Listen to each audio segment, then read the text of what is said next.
प्यारे बच्चों, आज हम 8th ग्रेड अभ्यास पुस्तिका कक्षा 7वीं विषय गणित अध्याय 13 घातांक और घात के बारे में पढ़ेंगे।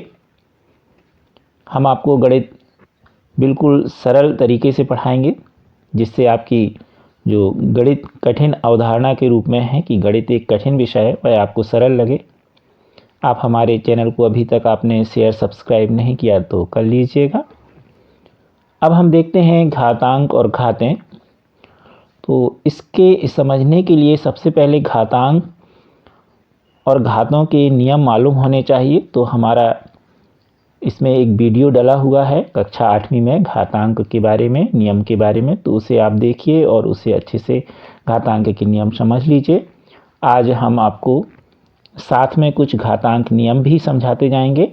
तो सबसे पहले पहला प्रश्न हम देखते हैं, 128 को 2 की घात के रूप में लिखना है। तो जब भी कोई भी संख्या है और उसे घात के रूप में लिखना है तो हम उसके अभाज्य गुणनखंड निकालेंगे। जैसा आप देख रहे हैं, हमने अभाज्य गुणनखंड निकाले 128 के, तो हमको मिला 2 गुणे 2 गुणे 2 गुणे 2 गुणे 2 गुणे 2। कितनी बार मिला? 7 बार। तो 2 पर कितने की घात आ जाएगी? 7 की। जो घात होती है, जिस भी संख्या या चर राशि पे लगाते हैं तो दाहिनी तरफ हम थोड़ा सा ऊपर लिखते हैं। तो देखिए 2 और 2 के थोड़ा सा ऊपर दाहिनी तरफ, तो इसे हम पढ़ते हैं 2 पर 7 की घात। अगला प्रश्न बा है, ए पर 5 की घात, बी पर 4 की घात, सी पर 2 की घात को प्रसारित रूप में लिखिए। तो ए पर 5 की घात है तो ए गुणे ए 5 बार लिखेंगे।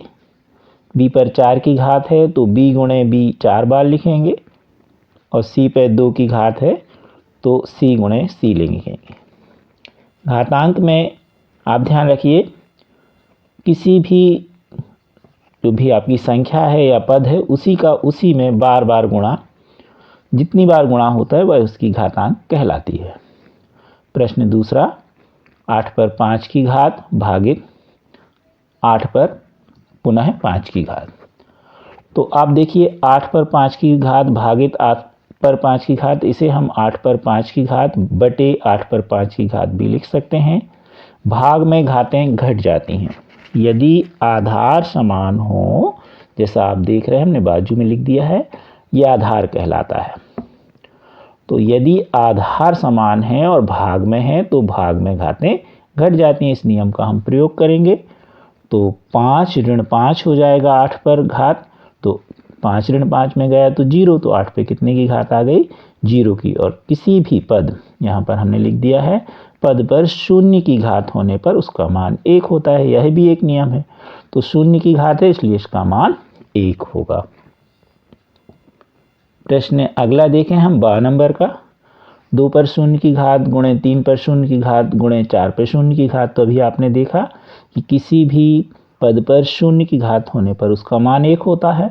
तो यहाँ पर 2 पर 0 की घात तो इसका मान भी 1, 3 पर 0 की घात तो इसका भी 1, और 4 पर 0 की घात तो इसका भी 1। तो 1 गुणे 1 गुणे 1, या दूसरे शब्दों में हम 1 लिख सकते हैं इसका उत्तर। अगला प्रश्न है, 4000 को मानक रूप में लिखिए। तो मानक रूप की परिभाषा है, आपने इसके पहले कक्षा में भी पढ़ा है, कि जब दशमलव है वह एक अंक के बाद होगा और वह जो अंक होगा वह अशून्य हो। अशून्य मतलब शून्य ना हो। और 10 पर घात के रूप में हम उसको व्यक्त करते हैं मानक रूप में। तो यहाँ पर हम देखें तो इसमें 4 के बाद 0 0 6 शून्य लगे हैं और दशमलव नहीं है, मतलब दशमलव कहाँ कहलाया? सबसे अंत में। अब हम पहले देखें तो यहाँ पर हम देखें दशमलव के पहले ये सभी अंक हैं, और दशमलव कितने अंक के बाद होना चाहिए? 1 अंक के। तो यहाँ से ऐसे ऐसे एक एक अंक बढ़ते जाइए तो अभी तो ज़्यादा अंक हैं। तो हम यहाँ पहुँच जाएंगे कहाँ पर? 4 के बाद। तो कितने अंक दशमलव गया? 1 2 3 4 5 6। तो 4.0 गुणे 10 पे 6 की घात। जब दशमलव दाहिनी ओर से बाईं ओर ले जाते हैं तो 10 पर जो घात होती है वो धनात्मक, और जब बाएं से दाईं ओर ले जाते हैं तो 10 पर जो घात होती है वह ऋणात्मक। अब इसी को हम ऐसा भी लिख सकते थे, 4 गुणे 10 पर 6 की घात। तो इसे हम 4.0 गुणे 10 पर 6 की घात, दोनों विधियां हमने आपको बता दी। अब देखें हम प्रश्न चौथा, 3 पर 3 की घात और इस पर 3 की घात। तो इसमें नियम लगेगा घातांक का, यदि किसी आधार पर घात है और उस पर भी घात है तो आधार पर इन जो दो घातें हैं इन दोनों का गुणा हो जाता है, यानी a पर m की घात और उस पर n की घात, तो a पर m इंटू n, m गुणित n की घात हो जाएगी। तो 3 पर 3 और फिर 3 की घात, तो 3 पर कितने की घात होगी, 3 गुणे 3, यानी 3 पर 9 की घात। अब हम देखें अगला प्रश्न 5वां, 3 पर 2 की घात गुणे 10 पर 5 की घात। अब इसका क्या निकालना है आपको, मान। तो 3 पे 2 की घात यानी 2 बार लिख देंगे 3 गुणे 3, और 10 पे 5 की घात 10 गुणे 10 कितनी बार लिख देंगे, 5 बार। अब गुणा कर लीजिए, तो 3 तिरका 9। अब 10 में देखें कितने शून्य, 1 2 3 4 5 6, तो 9 के बाद हम 6 शून्य लगा देंगे। अब प्रश्न 6वां देखें, घातांक रूप में व्यक्त कीजिए। 5 गुणे 7 पर 3 की घात, तो ये कोष्ठक है, इस पे 3 की घात, तो इस कोष्ठक को हम 3 बार लिख देंगे। 5 गुणे 7, 5 गुणे 7, 5 गुणे 7। अब इसमें से हम 5 5 अगर ले लें तो मिलेगा 5 गुणे 5 गुणे 5, और 7 में लें तो 7 गुणे 7 गुणे 7, यानी 5 पे 3 की घात और 7 पर 3 की घात।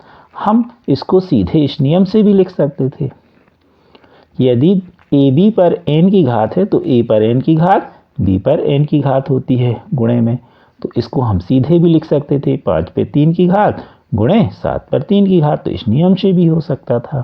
तो आगे के सवालों में आप सीधे नियम लगा दीजिए। प्रश्न 7वां देखें हम, ऋण 4/7 पर 5 की घात। तो पहले हम सवाल लिखेंगे और अंश में लिख देंगे ऋण 4/5, ऋण 4 पर 5 की घात, और नीचे लिख देंगे 7 पर 5 की घात। इसका भी नियम होता है कि यदि a/b पर m की घात है तो कोष्ठक हटाने पर अंश पर भी वही घात आएगी और हर पर भी। तो देखिए a पर m की घात और b पर m की घात, इस नियम को लगाया हमने। अब ऋण 4 पे 5 की घात, तो ऋण 4 गुणे ऋण 4 कितनी बार लिख देंगे, 5 बार, और 7 पे कितने की घात है, 5 की, तो हर में कितना लिख देंगे, 7 गुणे 7 कितनी बार, 5 बार। अब देखें प्रश्न 8वां, 4 गुणे 4 गुणे 4 को 2 की घात के रूप में लिखना है, तो 4 को लिखेंगे हम 2 गुणे 2, फिर इस वाले 4 को भी 2 गुणे 2, और तीसरी बार भी 2 गुणे 2। अब कितने 2 हो गए ये गिन लीजिए, तो 6 हो गए 2 गुणे 2, तो 2 पर कितने की घात आ जाएगी, 6 की। अब प्रश्न 9वां देखें, 108 गुणे 192 को केवल अभाज्य गुणनखंडों की घात के रूप में लिखिए। तो 108 के अभाज्य गुणनखंड निकाल लीजिए, 192 के निकाल लीजिए। 108 के क्या मिले आपको, 2 गुणे 2, और 3 गुणे 3 गुणे 3 कितनी बार मिले, 3 बार। 192 में हम देखें तो 2 गुणे 2 गुणे 2 कितनी बार मिले, 6 बार, और 3 कितनी बार मिला, 1 बार। अब देखें हम 2 2 को एक साथ लिख दें सबको, 2 गुणे 2 गुणे 2, और 3 को एक साथ लिख दें, 3 गुणे 3 गुणे 3। अब इनको गिन लो कितने हैं ये, तो ध्यान से देखिए, 2 गुणे 2 कितनी बार लिखे, 1 2 3 4 5 6 7 8, तो 2 पर 8 की घात। 3 कितनी बार है, 3 गुणे 3 4 बार है, तो 3 पर कितने की घात, 4 की। तो उत्तर आ गया 2 पर 8 की घात, 3 पर 4 की घात। प्रश्न 10वां, 2 गुणे 3 पर 4 की घात गुणे 2 पर 5 की घात बटे 9 गुणे 4 पे 2 की घात।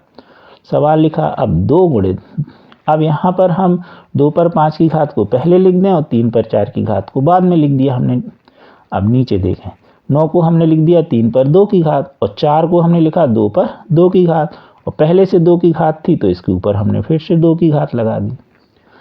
अब देखें ऊपर अंश में 2 पर कोई घात नहीं है, मतलब 1 की घात। जब कोई घात ना लगी हो किसी भी संख्या या पद पर तो कितने की घात पढ़ते हैं, 1 की। यह भी एक नियम है। तो अब गुणा में है, आधार 1 से हैं तो घातें जुड़ जाएंगी, तो 2 पर कितने की घात हो जाएगी, 1 धन 5 की, और 3 पर 4 की घात ज्यों कहते हो। अब 3 पर 2 की घात को हम बाद में लिख दें, और 2 पर 2 की घात और इस पर 2 की घात, तो 2 पर कितने की घात हो गई, 4 की। अब 2 पर 1 धन 5 यानी 2 पर कितने की घात हो गई, 6 की, गुणे 3 पर 4 की घात, और बटे में कितना है, 2 पर 4 की घात गुणे 3 पर 2 की घात। अब सिर्फ इतना देखें तो आधार समान है और बटे में है या हर में है तो घातें घट जाएंगी नियम अनुसार। तो 2 पर कितने की घात हो जाएगी 6 ऋण 4 की, और 3 पर कितने की हो जाएगी 4 ऋण 2 की। तो 2 पर बचेगी 2 की घात गुणे 3 पर 2 की घात। अब 2 पर 2 की घात कितना होता है 4, 2 गुणे 2 4, और 3 पर 2 की घात कितनी हो गई 9, 4 का 9 में गुणा कर दीजिए तो कितना आ गया 36। तो आपको घातांकें समझ में आ गई होंगी। अब इन सवालों को करिए और इस पर आधारित जो आपकी पुस्तक में भी दिए हैं उनको भी कर लीजिए। तो इस तरह आपको घात और घातांक हमने पढ़ाया। Thank you.